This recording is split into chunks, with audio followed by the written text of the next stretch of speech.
A warm welcome to Eyewitness Report. I am Yomi Otaigbe. The attention on this week's edition of the program is focused on the deplorable condition of roads in Urimerumu community in Obafemi, Owode local government area of Ogun State.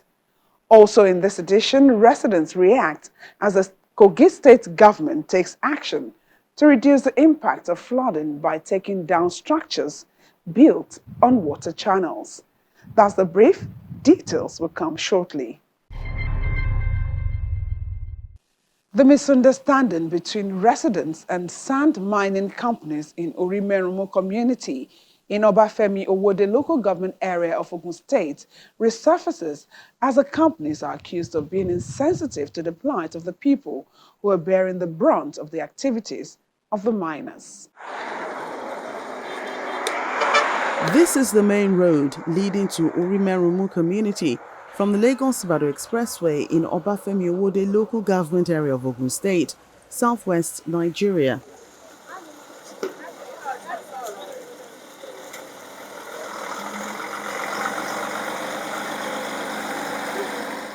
The road is in terrible shape, worsened by heavy-duty trucks which appear to be the only vehicles being driven through.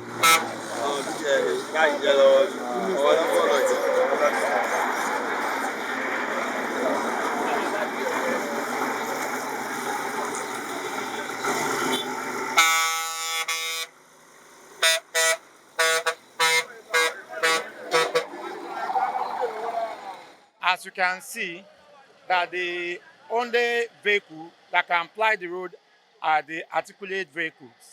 And the more they've been plying the road, the worse it has been getting. And we have tried our possible best as a community with our own little contribution to put the road in a good state.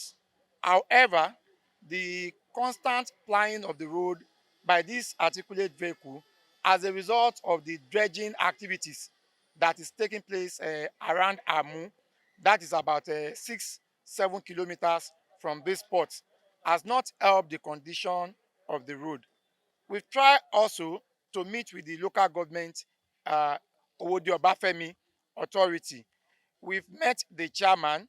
The response has not been anyway encouraging. And it's so pathetic because virtually, as you can see, the road is literally empty.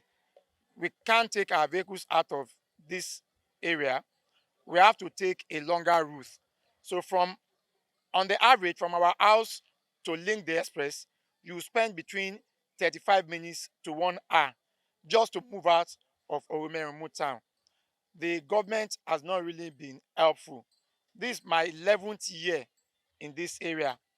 All efforts of putting this road in this state has been through the efforts of the residents, nothing else, and no help from any government authority. About the last time we got anything whatsoever from the local government area should be about 8 years ago, when they gave us grader to help grade the road. And the grader lasted for just 4 days. It packed up, and that was it. Ever since, we have CDA, we have CDC, we've been holding several meetings with government authorities. Nothing whatsoever has been offered to help the community. Some weeks back, we met the chairman of Owode Obafemi local government area. And in confidence, he told us that it is practically impossible for them to embark on any spending on this road. That if we need any assistance, we should resort or go to the state government. We have written several letters for several years to government, from the days of Benga Daniel down to Amosu, to the present governor, Dapo Abiodun. Nothing has been done. We are just at our own mercy in terms of this road. Residents say trucks plying the road are those conveying sand from a dredging company, alleging that the management of the company has reneged on several promises to fix the road.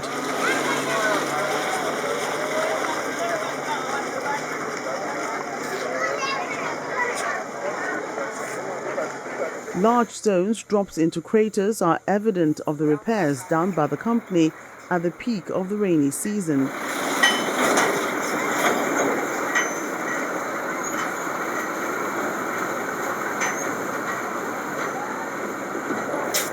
And the federal government rail project that when they were constructing the railway from Urimerumu to Abeokuta, they were coming to buy sand from these people.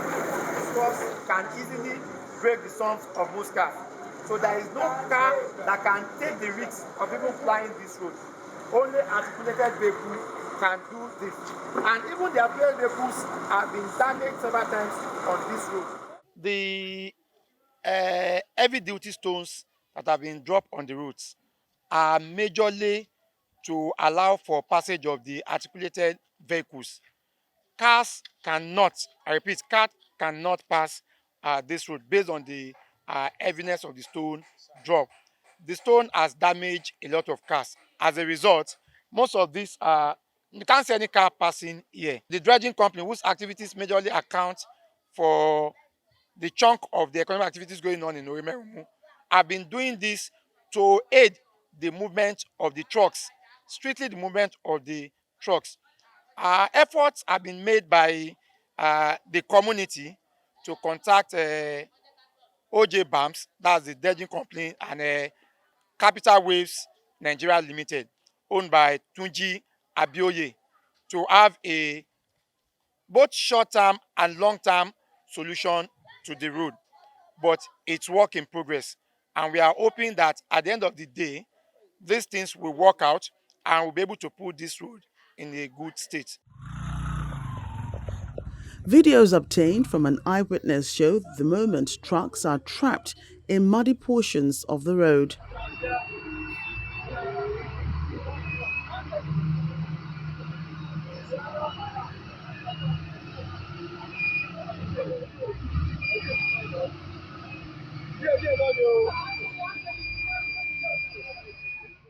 Lives have been lost because of the situation of the road. There have been cases of emergencies that, but before they can even maneuver from here to there, because of the situation of the road, the person gave up. So those are some of those challenges. We have people with cars whose cars have been damaged by the effect by the road, and we have people who are parked out of the community because they can no more withstand they can no more withstand the situation of the road. So we've appealed severally to the local government, to the state government to do something. And of course, we have we have companies, we have dredging companies operating here who are not considerate. They are not considerate to the plight. They are only after their own business interests. So when we talk about palliatives, when they do palliatives, they bring big stones, and those big stones can only serve the interest of their big trucks, because heavy-duty vehicles can always move. But of recent, it got to a situation that they themselves felt it, because last week, 7 trucks fell on this road. It was as a result of that they now decided that to come and do another round of palliative. And the palliative they have done is just to fill up those bad places that where trucks are falling, and without consideration for car users. We sight a car which tries to maneuver through.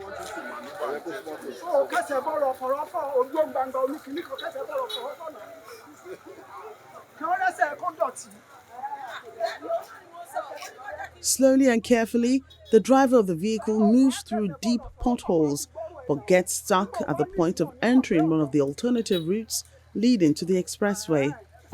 My brother, it's been terrible in this area. If you stand here the next 30 minutes, you hardly see any vehicle. For example, I left my house there. I'm supposed to go right towards the bus stop, but I have to maneuver to pass through this place and go. As I'm talking to you now, this car is stuck in this place where I'm trying just to climb this place. That's what we are experiencing. So, is it what you go through every day? I said almost every day. When I say every day, even the trucks, the heavy trucks that pass this place, you hardly see them now. It's so bad like this, down straight to the extreme end of this road. It's a terrible situation. How does it affect the maintenance of it? I've not been able to go out with this car for the past 4 weeks. I just had a call and I had to be there. So I had to go and buy fuel without going with the car to that place. I went to go and buy fuel, come back, pour it, then so that I can maneuver and follow this place. So, if you had to go straight, how long, and it would take? No, the car will not go. It's a low car and it will get stopped. This place is even a bit better compared to when you are going to the express. It's a terrible thing.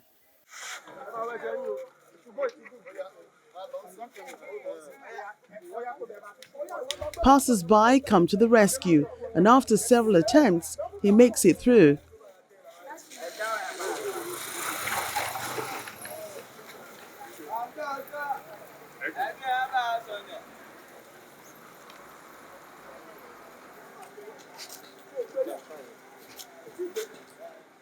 Urimerumu, we have a lot of people in this community.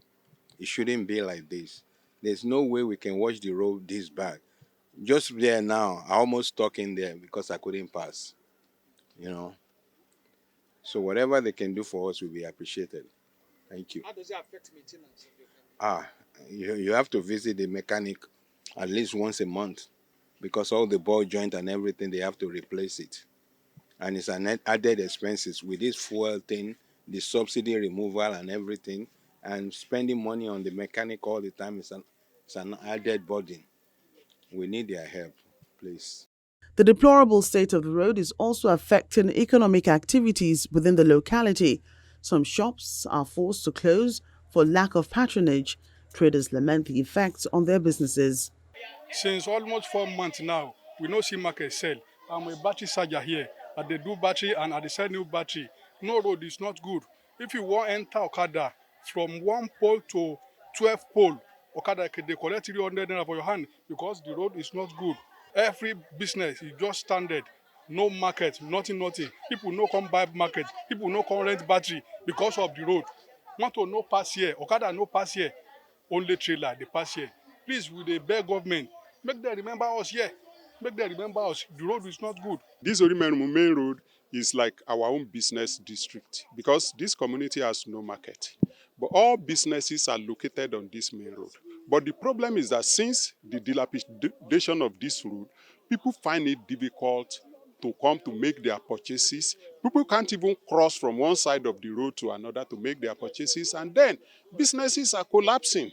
You see shops are getting locked up, because of low patronage. And the worst part is that when the road is dry a little bit now, or when dry season comes, you see government all these local government and government agencies coming to demand for tax, lock up shop, this, that shop, and all that stuff. And for people that the road has continuously, bring down their businesses. Before Channels Television visited the area, a protest by some aggrieved members of the community, as captured in this eyewitness video, stalls the movement of trucks on the road. Movement later resumed after a meeting between representatives of the community and the dredging companies called by the Mowe Divisional Police Station. Before now, you can see the situation of this road. The road is impassable, it's in terrible state. And this is due largely to the activities of the dredging company that is dredging sharp sand from the taking their truck through the road. So in the course of the protest, the DPO came and tried to calm everybody down and say, okay, we have to stop the protest and then call for a meeting today, this morning at 10 a.m. So this morning we all met there, all the stakeholders, and this meeting was largely represented by the stakeholders, which include the residents of Urimerumu community, the dredging company, and the Valley Council. At the meeting, we were able to come up and reach a compromise. It was a successful meeting, I can say. So all the stakeholders will come together and champion the way forward on what to do, a long-term solution, and the mid-term solution too, so that the road can be passable. All the stakeholders are going to be responsible for both the temporary, the temporary one and the long one. But the temporary one majorly is going to be borne by the company with the supervision of the remaining stakeholders. And what they want to do temporarily now is just to bring some feelings because due to the rainy season, just to do some fillings pending when maybe in 2 months' time, by November, when dry season will be setting in, then we'll now sit down a roundtable discussion. Before then, we'll have sat and then look at what the long-lasting solution will be, where everybody will become, or everybody is going to be brought on board, including organizations that are there. This is a hotel, and the hotel is here, but it's not functioning very well at the optimal level because of the state of the road. So all of them, we are going to write to them. We'll write to schools, we'll write to companies, and all the residents, every landlord, we are going to be involved in the long-term solution. Residents of Urimerumu community are keeping their hopes alive as they look forward to the implementation of measures that will bring back their road to a desired state. They also believe that the intervention of the Ogun State government will bring a permanent solution to the road problem.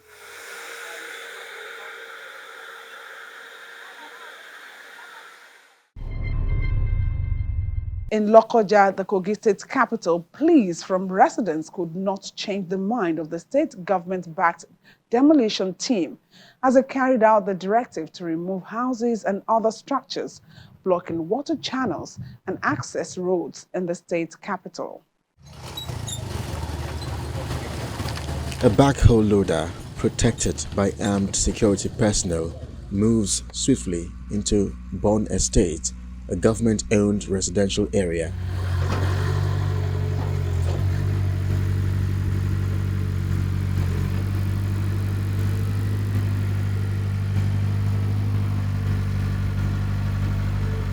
Residents watch as the demolition man clears a path, removing structures said to be built on waterways and access roads, as well as those located under high-tension cables.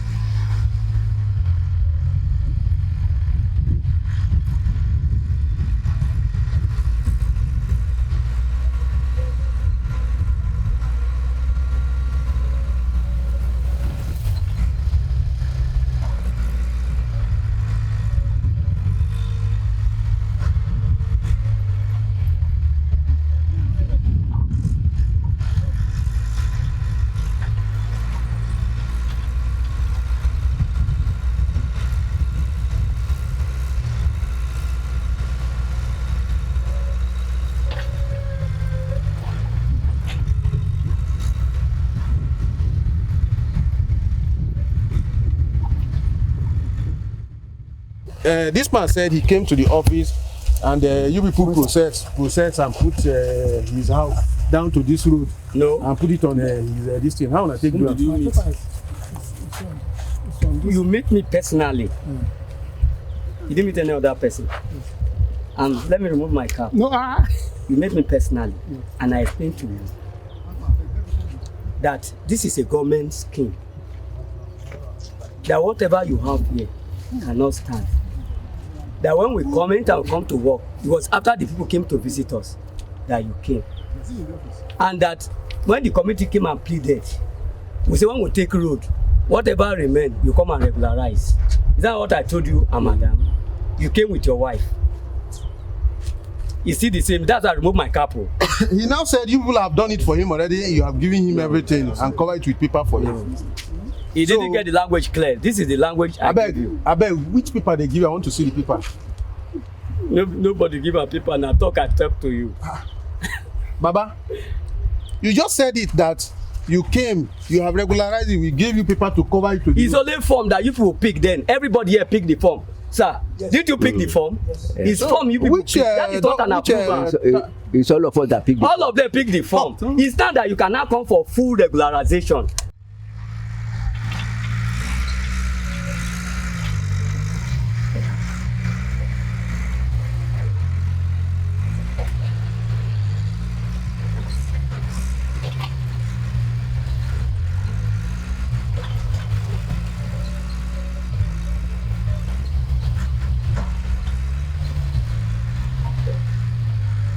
The demolition appears to be taking place when owners of the affected property cannot be excused despite the appeals.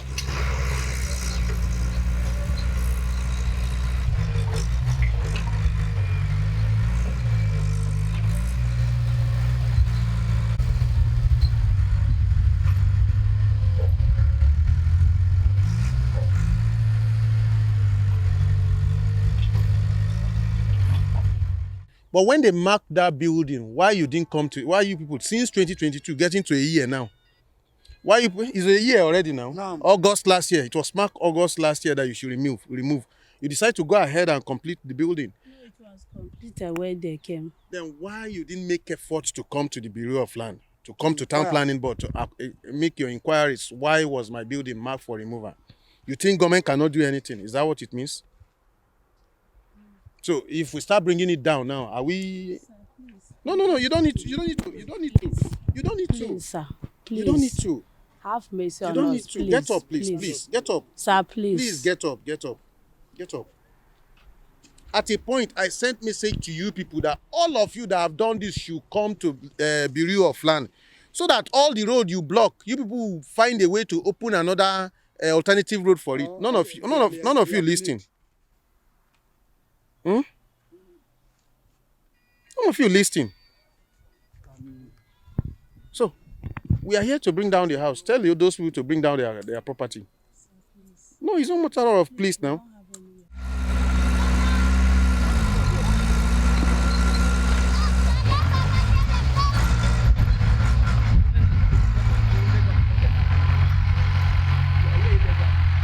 The place where you see us demolition now as supposed road network for the layout. So when we came in, we discovered that some of the remaining plot of land, the community leaders start selling it to individuals, and we try to call them to order that you can't do that.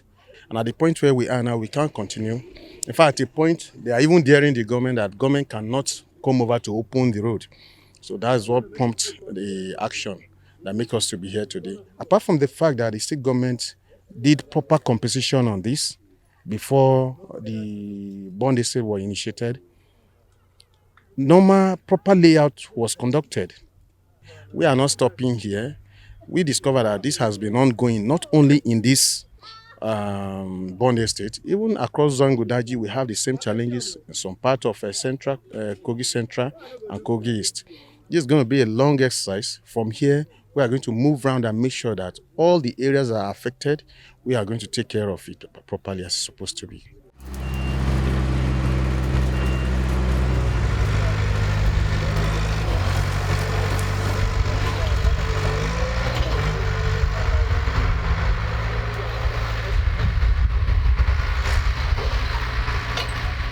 I'm in line with what is going on because it is where it is government activities. So we have no power to stop them, what they are doing. Since they come with their layout and they still have medicine to the extent that anywhere there's, if the layout is not on building, they have way to maneuver it. They still make an amendment so that they still have medicine on people, some people. Most of the house there was, the land there was sold by the local government and community leaders. That is what is with the chiefs. So that is how, because many people that are buying the land and build house, they don't know anything about land.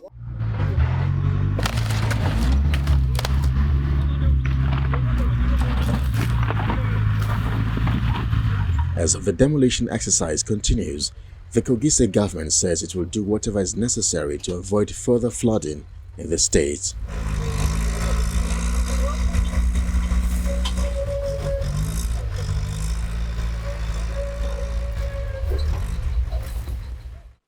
Before we wrap up this edition, an unfortunate incident occurred in Otolo Nnewi North local government area of Anambra State.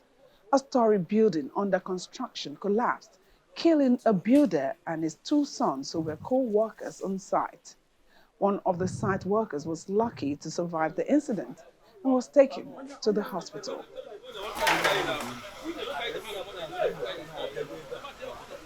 What we saw today is an eyesore.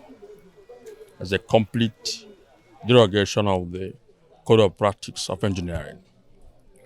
We have witnessed from beginning to the end that there was a poor bearing capacity, poor concrete mixture. There was no material lab test. The physical planning board came here for inspections and they were driven away. There was no approval. You know, it's very unfortunate because You cannot have this kind of gigantic building and it is given to a quack to build. The whole deadlocks of the buildings were resting on anything less than 12 mm. There was no concrete mixture, there was no design, there was no plan. I say, this is the second time we're visiting this community and we're having the same scenario. The last was in Orimfite and there was the same building collapse and we recorded death. Again, this is 2-3 persons dying in this scenario. Very unfortunate, very unfortunate. You see, we can no longer condone this practice. That is why the Anambra State government teamed up with the current to say this is an end to this kind of menace. Sad incident indeed. In closing, here's a reminder that you can do much more beyond just being a viewer. The program offers you a chance to be an active participant by contributing pictures and videos, which turn into reports featured here. As an eyewitness reporter, take pictures with your phones or any other mobile devices about activities in your neighborhood. Attached with a brief description and personal information, upload them to the Eyewitness platform on the Channels TV mobile app. The information provided would enable us reach you to follow up for a report. That's it on this edition of the program. See you again on the next episode. I'm your me or type.